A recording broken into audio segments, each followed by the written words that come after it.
There is a persistent illusion in international business that if you play by the rules, the system will treat you fairly.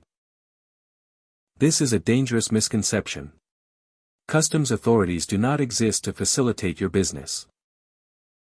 They exist to enforce state policy, protect domestic industries, and maximize revenue. When an importer attempts to cross borders, they are not simply moving a physical good. They are moving a legal concept. And if the authorities decide to interpret that concept against you, your profit margins can be legally eradicated overnight.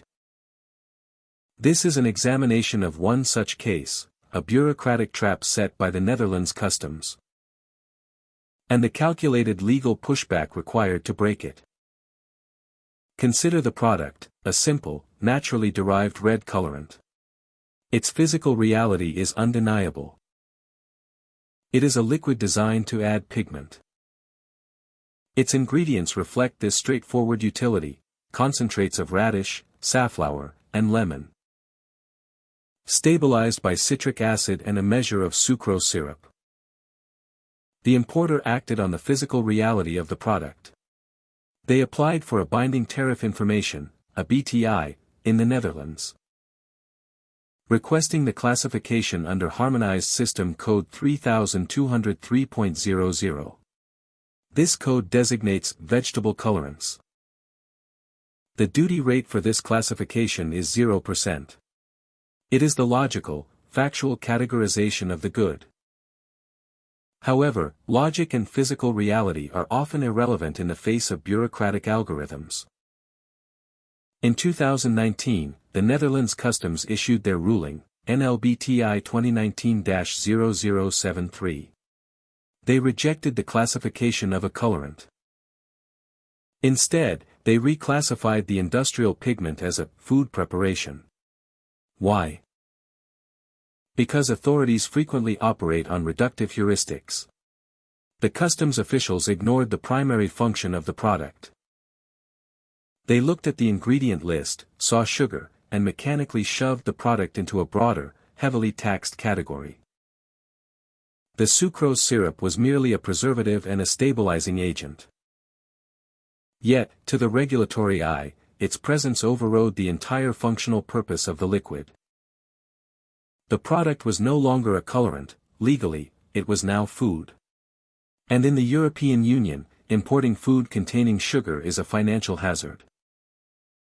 This misclassification was not merely a clerical annoyance. It triggered the imposition of the EA, the agricultural component.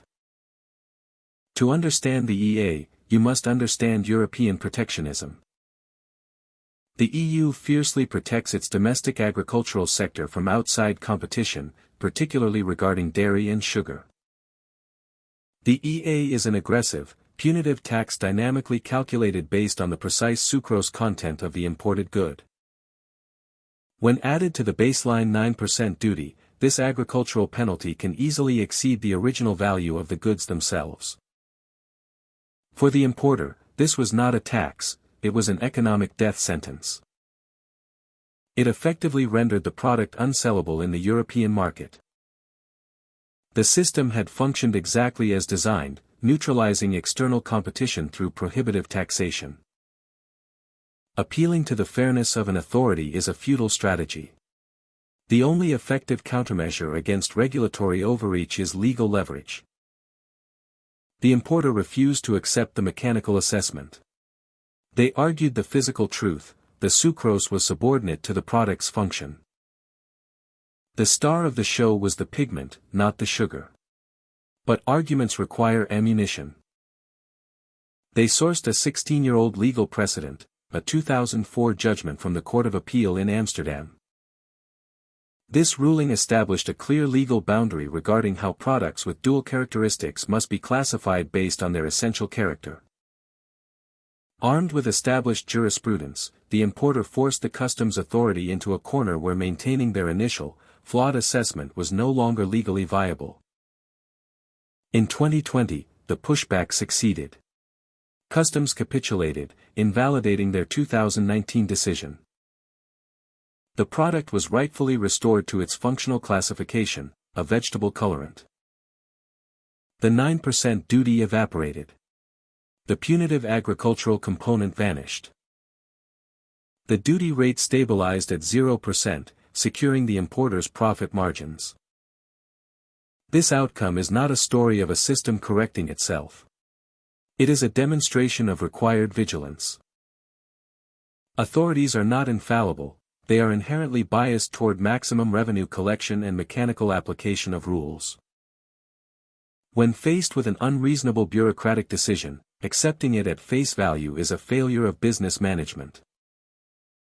You must strip the issue down to its essence, weaponize the relevant legal framework, and force the correction. In international trade, your bottom line is only as secure as your willingness to defend it.